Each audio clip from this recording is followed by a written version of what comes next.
All right. So this is joint work with Kiichi Tokuoka and Weifeng Wu, who are both former students of mine. And I'll just plunge right in. So you'll see as we go why I call it the method of moderation. And in keeping with Kin's rule that we want to try to make our presentations as clean and clear and simple as we can, I'm going to be analyzing a problem that is very familiar to anyone who has studied the microeconomic consumption literature and will look pretty familiar even to macro kinds of people.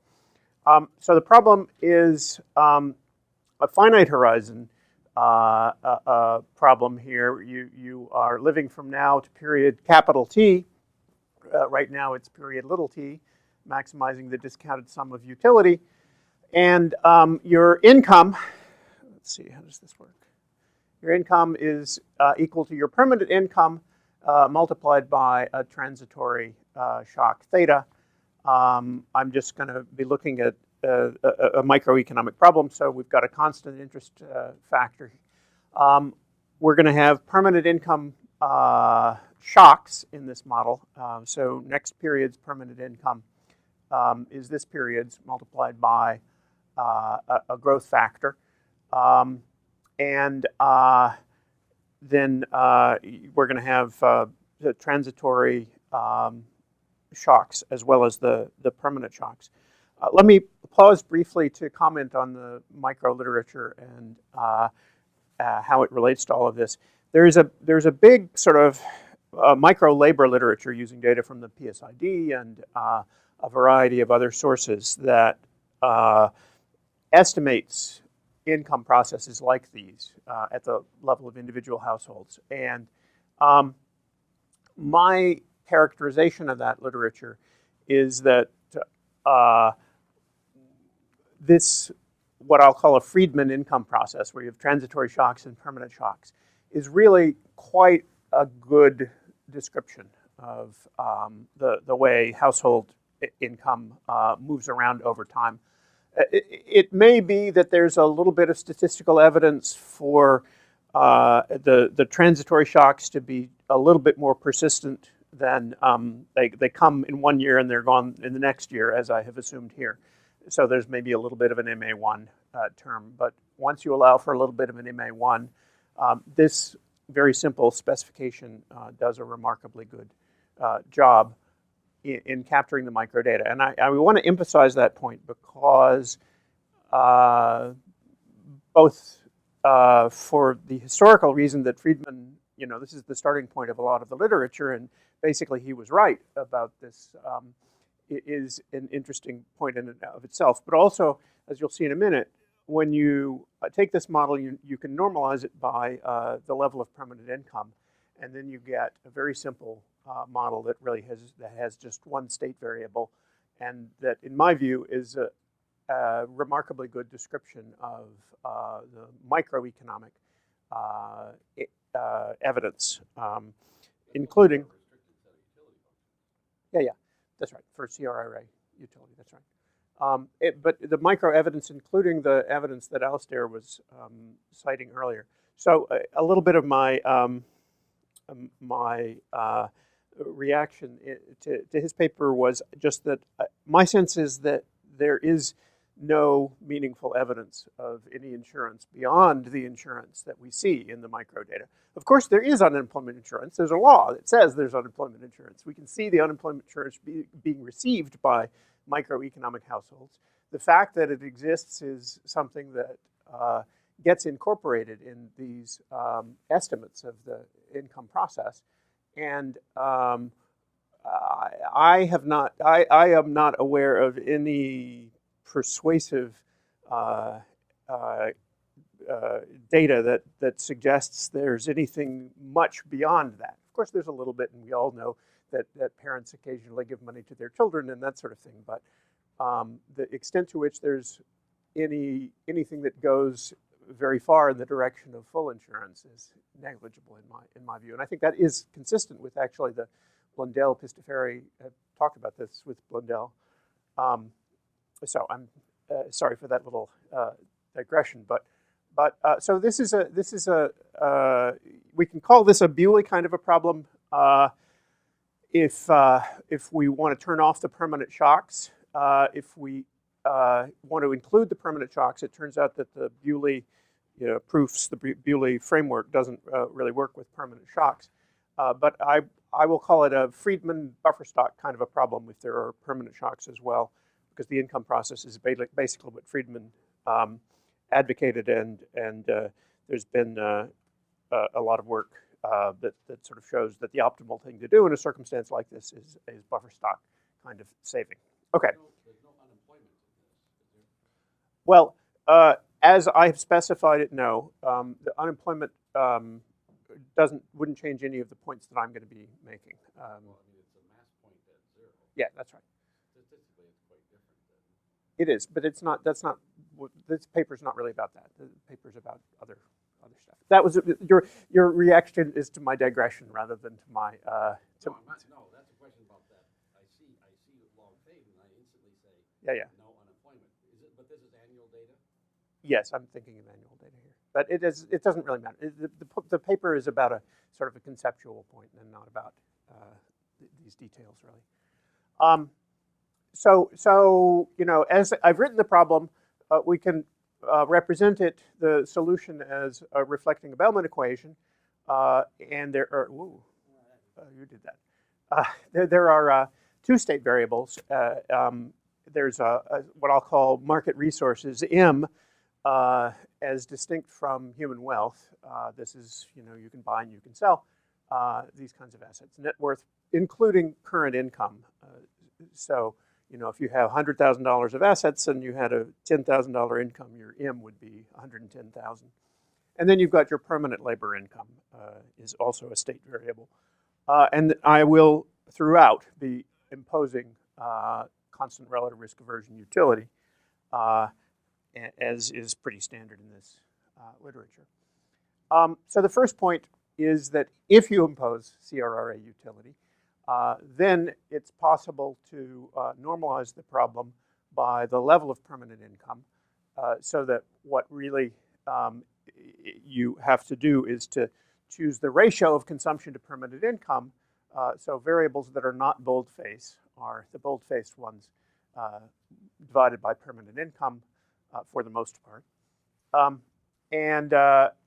So you get the sort of normalized problem in a single state variable. I'm going to break down the transition from the current period to the next period into two steps. One step is assets at the end of the period, assets after all actions, which is your resources that you don't spend, and the next period's market resources relative to next period's permanent income. You have to normalize by the growth factor for permanent income, and otherwise it looks just like a sort of normalized interest rate multiplied by the assets with which we ended the previous period, and then plus your transitory shocks. And then when you solve this normalized version of the problem, you get consumption function depending upon the initial unnormalized assets or market resources and permanent income as equal to the consumption function in ratio form, depending upon the ratio of assets to income and then permanent income. Okay, so so far I've used pretty standard notation. I'm going to introduce my first, as I say, notational atrocity, which is to use the same letter for a different object, except it's the Gothic version of the letter V. Is your resources at the end of the period? It is your value of ending the period with a certain amount of assets, where Roman V was the value of beginning the period with a certain amount of market resources. And you can remember the distinction between the Roman V and the Gothic V because the Goths came after the Romans. And so that lets us express the first order condition in a particularly simple way. Usually we're used to seeing, u prime of c is equal to the expectation of beta times the, bunch of stuff. But when you write this Gothic v, you get this nice simple u prime of c is equal to Gothic v prime of m minus c. Or if we are using CRRA utility, that's c to the negative rho is equal to Gothic v. So that's just all sort of set up of what I'm going to be doing. Now I'm going to give a little bit of a sneak preview, and then I'll plunge into the results. The sneak preview is that you get, when you solve this problem for measures of the size of transitory and permanent shocks calibrated from the PSID, and I won't talk about the way other things are calibrated, a consumption function that looks like this. So that's the consumption rule, and then this is basically the locus along which it tells you for any given level of m the amount that you could spend and leave the expected level of next period's m the same as this period's level of m. That's sort of like your permanent income. How much can you spend, that would leave your market resources ratio unchanged. And of course, the intersection of the consumption function and the permanent income locus is going to be the point at which, if you are at that level of m, then you expect your level of m to remain unchanged. So this is your target level of market resources that exists in this model. All right, so I won't say much about this method of endogenous grid points because that's a previous paper. I just want to briefly go over it so that we'll have the notation. You can solve the problem by saying, okay, there's a set of possible values with which we might end the period. Assets of 0.2, assets of 0.4, assets of 0.6. And for each of those values of assets, since we have next period's consumption function and next period's marginal utility, we can compute the expectation of next period's marginal value. That is to say, or we can compute, Gothic v prime by just doing that summation across the different possible realizations, or the integration if you really want to do the full continuous distribution of the shocks. But in any case, we can compute for any particular value of A with which we might have ended the period, a Gothic v prime. But with that Gothic v prime in hand, we can basically, as you can see looking at equation 12, which was the Euler equation we had above, and equation 13, well, you just exponentiate both of them to the -1 over rho power, and you get the level of C, which corresponds to that level of A. But if you have a level of C and a level of A that both correspond to the solution of a problem, we have a dynamic budget constraint that links A and M and C. And so you can get your values of initial market resources that you must have had to have ended up optimally with that A, sort of at almost no computational cost. Okay, so yeah. This assumes no labor supply system. That's true, although the labor supply, if you can, as you were saying earlier, if there are intratemporal optimality conditions that have you setting your labor supply at the same time according to an optimality condition. Grid was to basically reduce everything to direct algebra. Well, and so now, but if you have a, for example, a standard, you get utility from C to the alpha and leisure to the 1 minus alpha, then you can just solve out basically. Very special functional form. Yeah. Then analytically solve out the answer. That's right. But even without the special functional form. But then you basically just solve it down in the equations, which is the same as solving the optimization problem. No, but you've got you've saved yourself the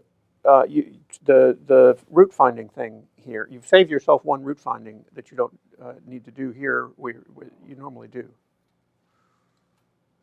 But so this isn't the focus of the paper. So what I'm going to do is basically just use that as kind of the baseline for the point that I want to make, which is that the method works nicely in sort of letting you approximate the consumption function. Here we are looking at the consumption function in the second to last period of life, or actually no, that's not. We're not looking at the consumption function. We're looking at the precautionary saving function, by which I mean C bar, upper bar, is the level of consumption that you would choose if you had no uncertainty. It's the perfect foresight solution, so we just set the values of the shocks equal to their mean value, and everyone knows that they will take on their mean value. And the accented C is the level of consumption that someone who faces uncertainty will choose. And if we're only solving one period backwards, we can let the computer spend as much time as it likes finding a arbitrarily accurate solution numerically to the amount of precautionary saving. That is to say, the difference between the perfect foresight solution and the truly optimal numerical solution. That's the solid line here. And then we can approximate using this endogenous grid points thing. And what I have done here is basically I just chose a somewhat arbitrary set of 6 possible values of end-of-period assets, or the ratio of assets to permanent income. 6 because I wanted to highlight the approximation issues, the approximation error issues. Of course, one can choose a huge number of grid points and get a very accurate solution here. But what I'm illustrating is that over a set of values of M, which are within the grid that are sort of constructed from the set of grid points that I've chosen for A, the approximate precautionary saving function, which is the dashing line, constructed using the method of endogenous grid points, matches the correct solution very well. So this is basically the range of values of M that correspond to the values of A that I chose for my grid points. But you always, in solving problems like this, if there are stochastic shocks, need to evaluate your function outside of the range of whatever you've chosen originally. That's a very broad assertion. No, it's not. Because the other fact is that always. Thou shalt not extrapolate is the rule from approximation theory. No approximation works outside the interval of without imposing all sorts of very special functional forms. Outside of very special cases, you should never extrapolate. Well, but you have to extrapolate if you've got stochastic shocks. No, you don't. Yes, you do. Only unbounded stochastic shocks you do. And this is with the boundedness you have to. Even if they are bounded, if you want to calibrate them to match the magnitudes of microeconomic shocks, which are huge, you are going to go. You said the richest person is worth how much money? I think Bill Gates is worth about $100 billion. Well, he was, so 100 billion. You have the range up to 100 billion then. No, but you need to evaluate Bill Gates's possibly existing at 110 billion next period. That's my point. When you have the stochastic shocks. What's world wealth? World wealth can move beyond whatever it is currently. But tomorrow it's not going to be double what it is today. I mean, that's a very broad assertion to make, that you always have to go beyond. I think in practice, almost. Okay, what's the restrictions under practice? The restrictions Using are, Excel spreadsheets like Rogoff and Reinhardt do, and a laptop? Yeah, if that's your definition of practice. No. The point that if you choose any fixed grid that you may choose, if you have shocks, especially if you have shocks to both assets and labor income.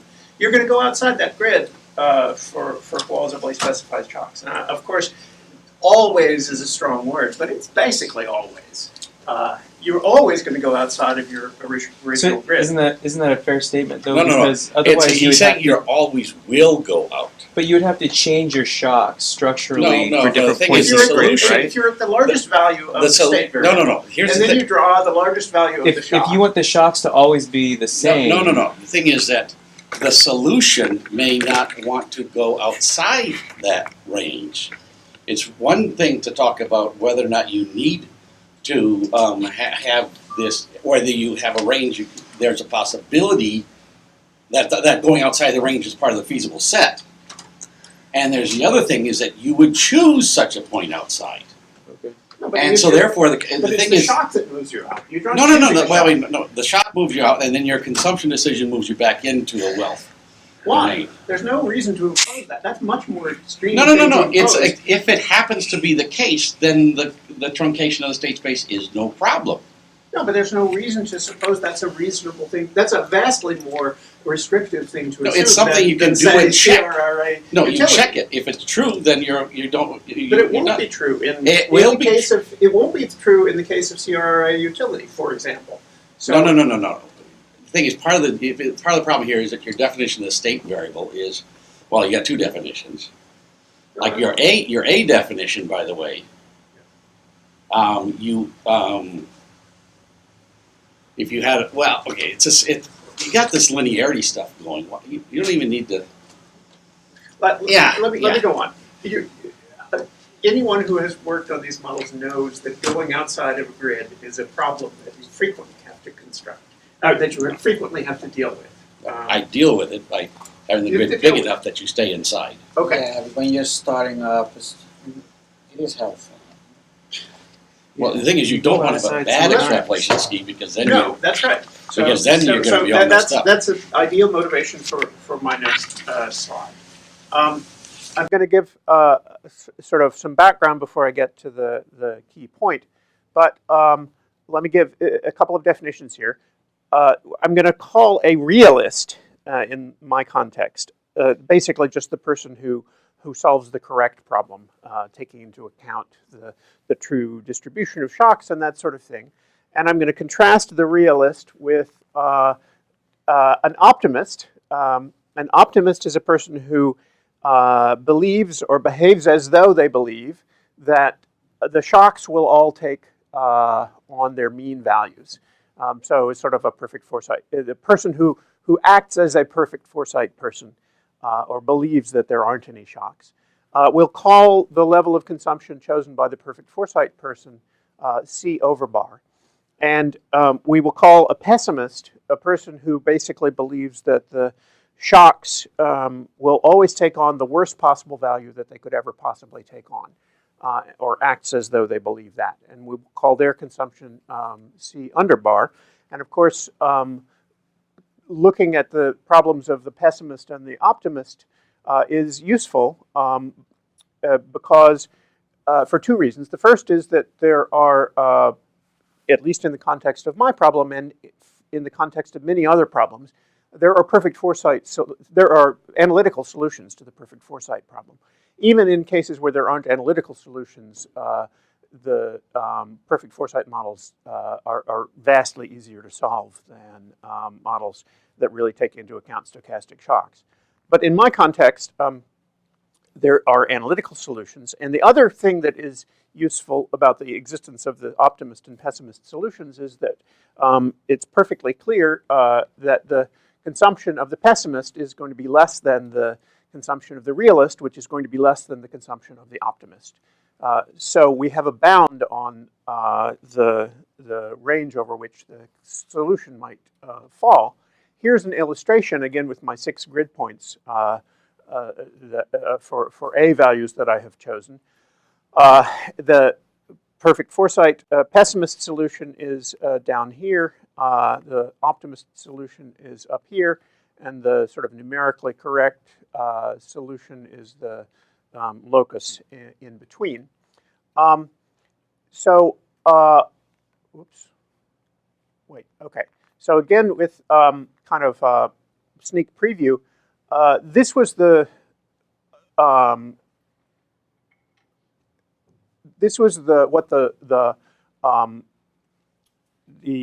endogenous grid point solution that I outlined earlier looked like when we extrapolated just did a linear extrapolation of the consumption rule for the simplest, stupidest, perhaps, well, not stupidest, but the simplest possible way of extrapolating the rule that we get from that method outside of the grid of points that we constructed. And as you can see, you go outside the grid and you have problems. In particular, you go far enough outside the grid and we're predicting negative precautionary saving, which is sort of mathematical nonsense. And so this is kind of the type of thing that gives rise to Kin's rule that the iron law that thou shalt not extrapolate, because when you do extrapolate, you tend to run into big problems.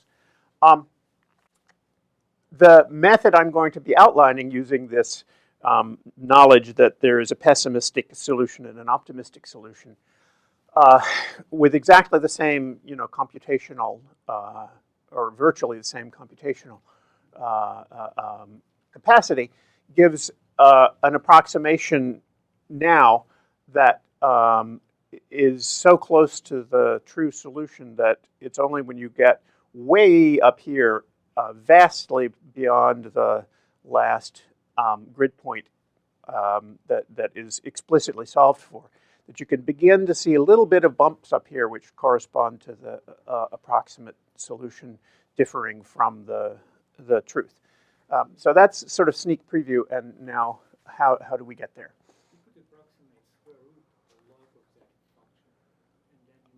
Yeah, I know, but the point is it's a general kind of method. And General for. I mean, I'm not. Yeah, general for CRRA. So let me make a couple of definitions. There's a kappa. Kappas are always going to be marginal propensities to consume. The Gothic H is end of period human wealth. For the optimist, or underbar is for the pessimist. And the pessimist solution is basically going to be you consume the marginal propensity to consume times the amount by which your wealth exceeds the minimum possible value of wealth. So if your wealth didn't exceed the minimum possible value at all, you would have consumption of 0, and you consume linearly by kappa for every extra dollar beyond that minimum. The optimist solution is also linear, and conveniently in this case, it is basically equal to the pessimist solution plus a constant times the marginal propensity to consume.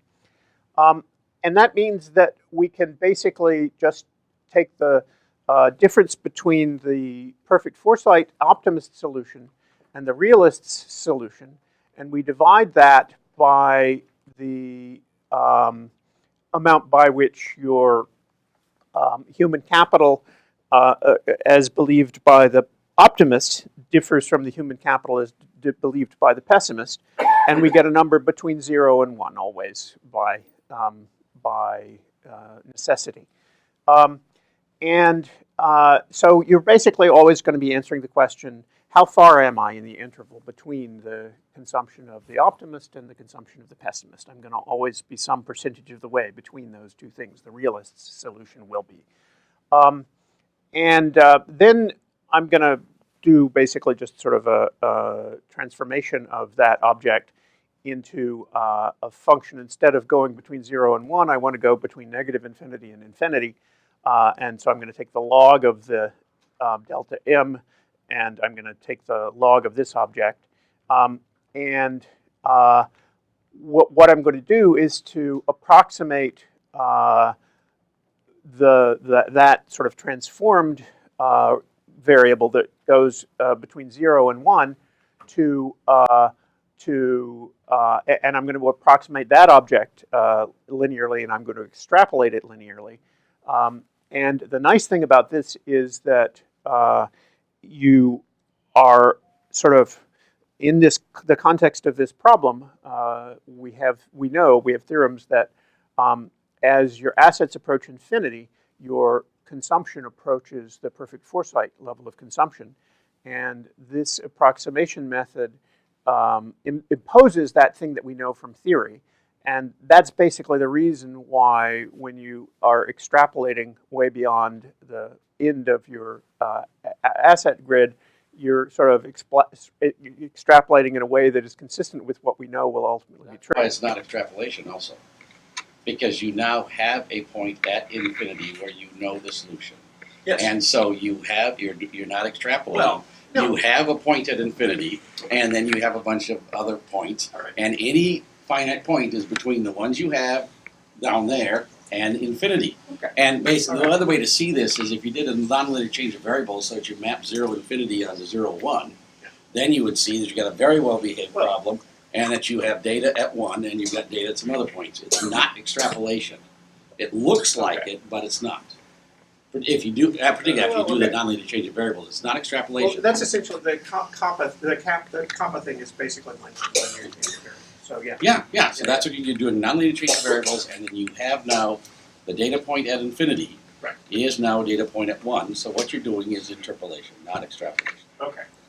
In that case, it's still, I'll call it the method of moderation. Whether I use the word extrapolation or not is something I will reconsider. In any case, that's it basically. You can extend the idea. Whenever basically you have a point at infinity, whenever you have an analytical solution and you can make a bound between the worst and the best, you want to basically approximate your problem on that space, and you're likely to do a much better job. And so Ken and I are now reconciled by my redefinition. So when might it not work? Well, if you don't have a perfect foresight solution, or you don't have some kind of a solution that exceeds the solution that is the solution for the realist. If you don't have the pessimist and the optimist or something like that, then this doesn't work. The paper also explains how to, instead of solving for a consumption function like this, you can solve for the value function in a similar way.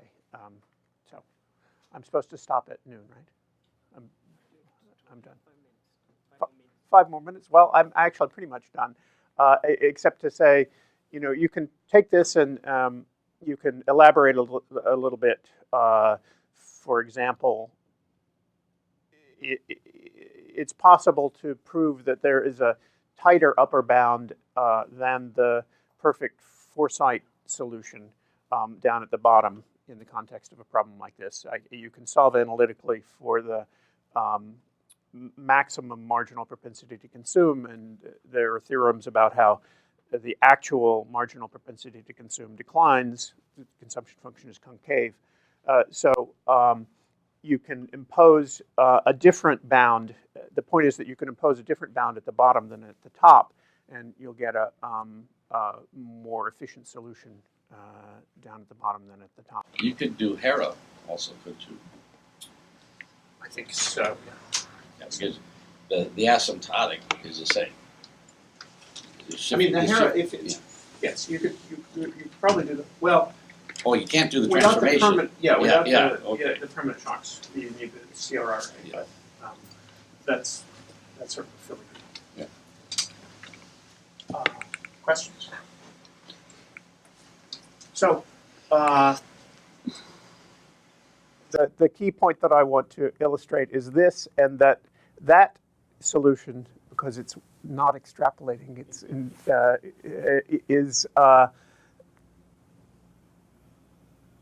pretty darn good for only 6 grid points, capturing 0 to infinity for a problem that is sort of, in some sense, deeply nonlinear. So, questions? I mean, even if you know you're going to stay inside the grid, the upper and the lower bounds can help you a lot. And normally this range has to be very large. And so you have lots of problems just approximating a function over a large range. But the thing is that it tends to be a lot more linear, the thing that you're approximating tends to be a lot more linear once you've transformed it to move in ways that are consistent with what you know are the lower and the upper bounds of it. Because anything that is affecting both the upper and the lower bounds is affecting your thing. Any nonlinearity that comes from the rest of the problem is affecting upper and lower end of the thing. And you're only looking at the extent to which your object is changing relative to those gods. I mean, that may be the best way to motivate it. So you make the solution a lot more linear. It's different. That's why it works much better. The decision rule, The- not the value. Well, the thing that you're approximating, Yeah. the object that you're approximating becomes much more linear. It's a lot easier to approximate linear things, as we all know. Yeah.